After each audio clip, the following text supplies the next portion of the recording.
Hey, Pineapple Principal community. This is week 4, our final week of the Advent series, and Rachel and I are so excited. We are talking about Jesus and love. So let's check it out.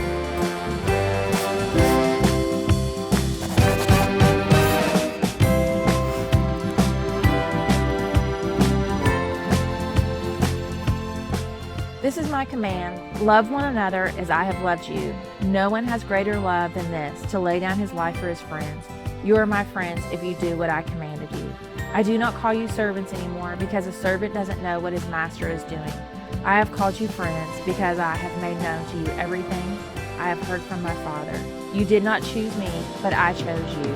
I appointed you to go and produce fruit, and your fruit should remain, so that whatever you ask the Father in my name, he will give to you. This is what I commanded you. This is what I command you. Love one another.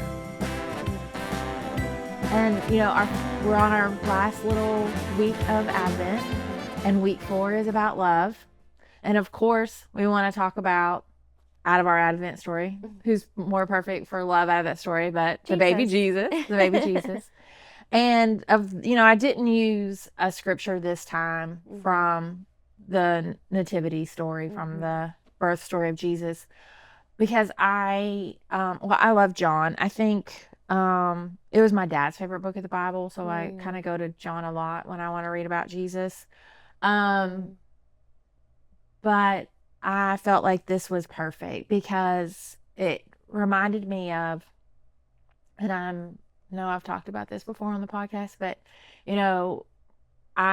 the first time I was bullied as a young kid, and I went to my dad and said, "Hey, they're being mean to me," and I was probably, 4 or 5 years old, and my dad responded with, "That's okay.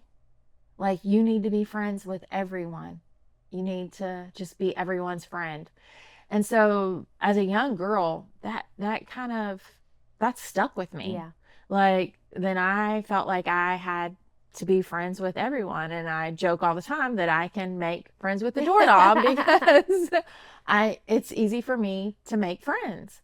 And this scripture kind of reminds me of that, where Jesus is talking about, I'm your friend. And I feel like we don't have to have friends, as far as you don't have to let everyone into to your inner circle. You don't have to let everyone in the car with you. Right. You don't have to share everything about your life with everyone that's your friend. But I feel like, as a follower of Jesus, we need to treat everyone as a friend with that love, and to give that love that he gave us, because that is why he came. It's because God loved us so much that he sent his only son to die on a cross for us, so that we can be saved. John 3:15 is it. It is what the whole Bible is about. Right. Is God sending his son for us because he loved us so much.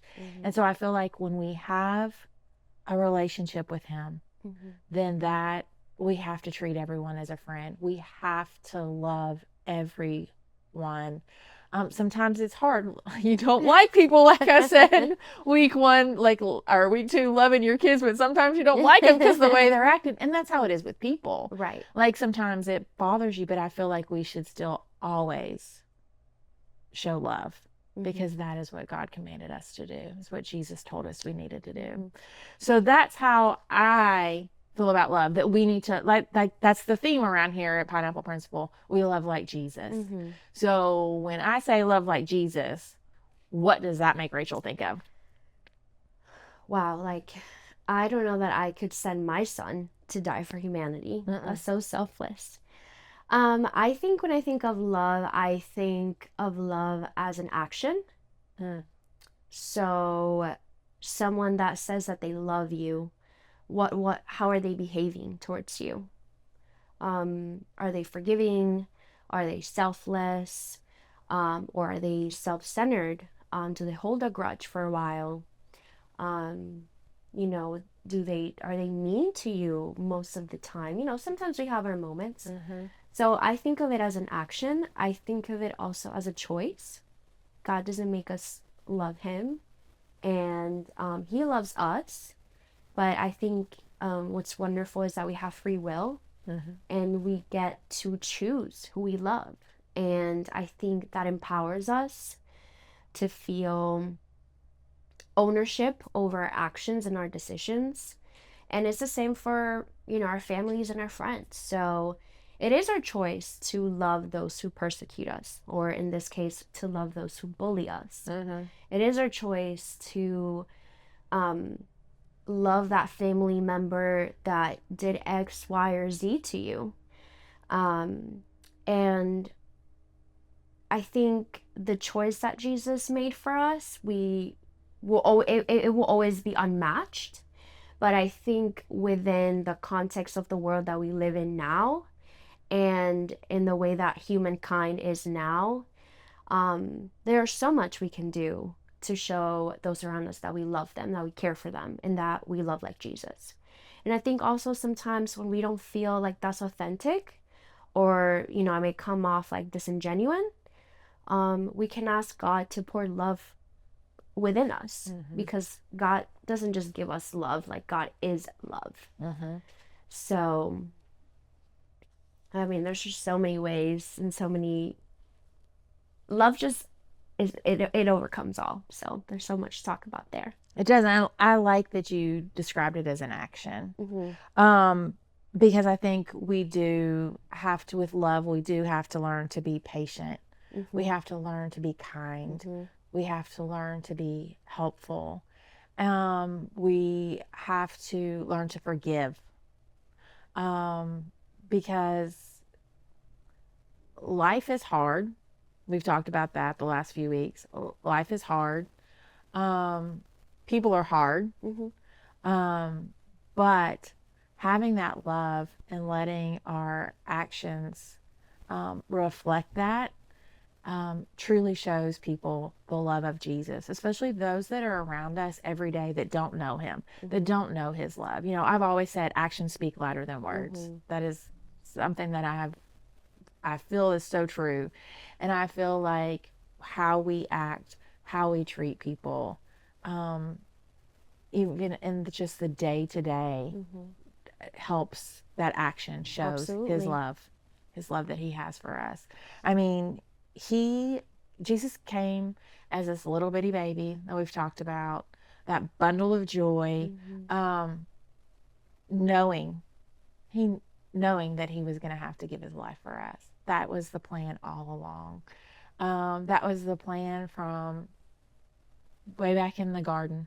When it all went south and sin came into the world, that was the plan that God made, was to give his son for us. And to me, like you said, that is the greatest love of all. Because I have sons. There's no way.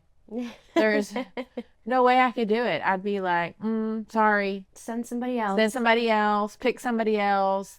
I don't want to be the main character in this story. Like, somebody else needs to do this, God, because there is no way. Like, let me do it, but not my child. Like, there is no way that I could. I couldn't do it. I would give up myself, and I think that's what that scripture said, laying down your life for a friend, is the truest form of love there is, whether it's your child, your friend, whatever. And that's what Jesus was. He came to this earth, and as our friend, as our brother, as our Redeemer. He laid down his life for us. And to me, there is no greater love than that. So, I don't know. What you got, girl? I mean, I think when we talk about Jesus laying his life on the cross for us, it sounds so big, so like sacrificial. And our love towards others doesn't always have to be that sacrificial to have that much of an impact. So, what are some practical things that we can do throughout this time to show that love to your neighbor? Maybe it means you go to a homeless shelter or a women's shelter and you bring some sandwiches, some food, some cleaning supplies or personal hygiene items, and that is how you show Jesus to other people. And maybe for them, nobody's done that, so that is the biggest thing they've received this year. And you might just realize that you had just as much as an impact by doing something that you might consider so small to someone that doesn't know Jesus, that doesn't have that privilege. So I think, again, it's easy to feel like what we do is not enough or it doesn't quite match what God has done for us. And it's easy to miss that, but that's not the point.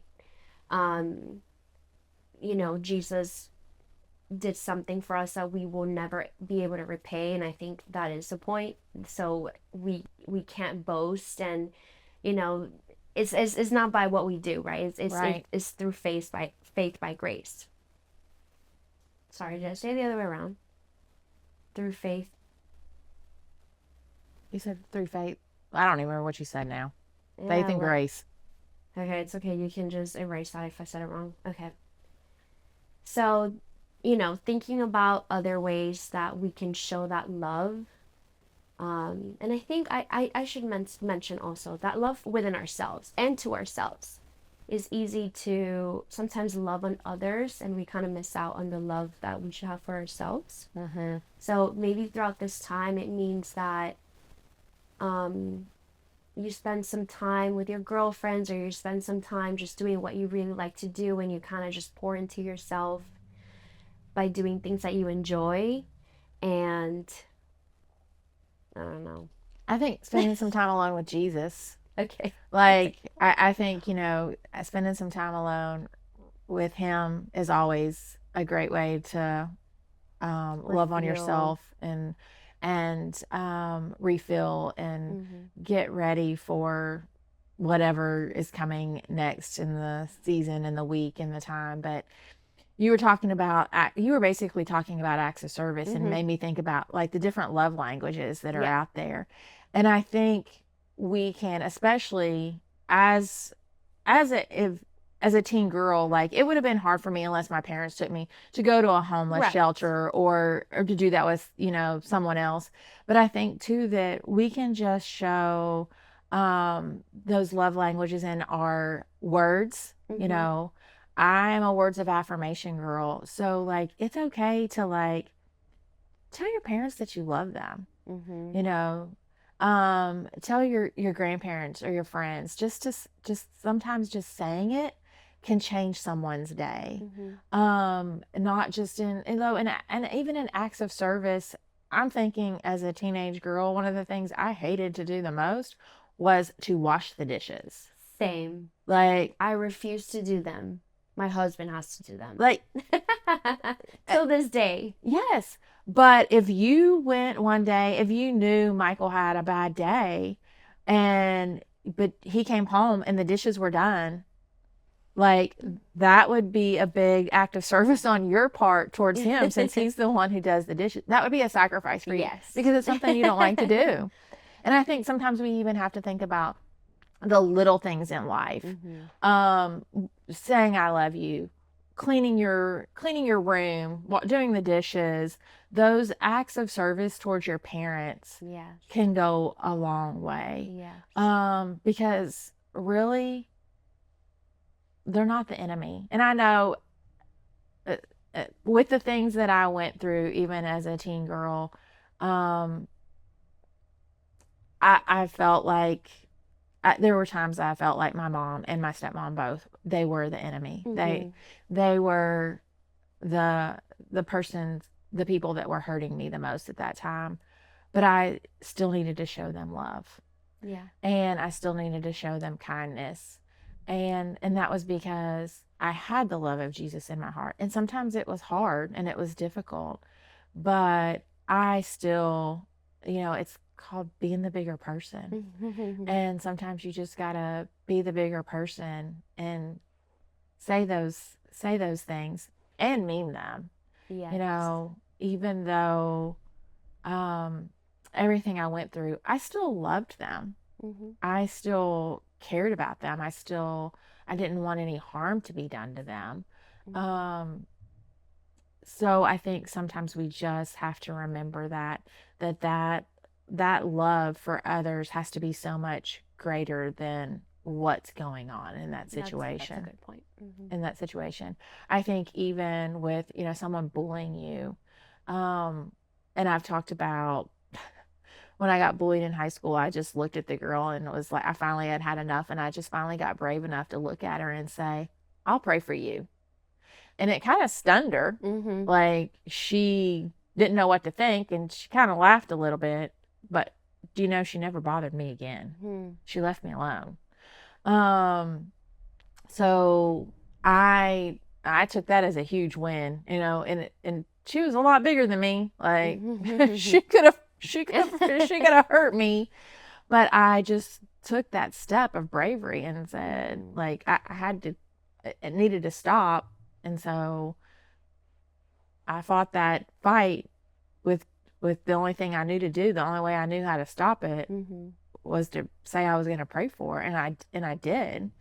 And I also, of course, I at the same time was like, Lord, please don't let her beat me up. Please let her leave me alone. That part. But also, whatever's going on in her heart, fix it. Mm-hmm. Why does she have to be so mean? Mm-hmm.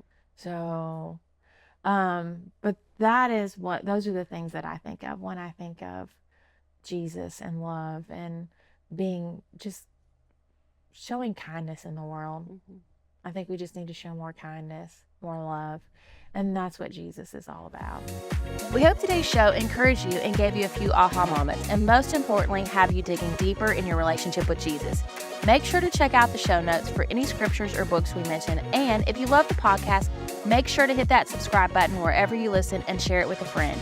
And if you want to know more, follow us on Instagram or go to our website, pineappleprinciple.org. Until next time, stand firm in your faith, own your crown, and love like Jesus.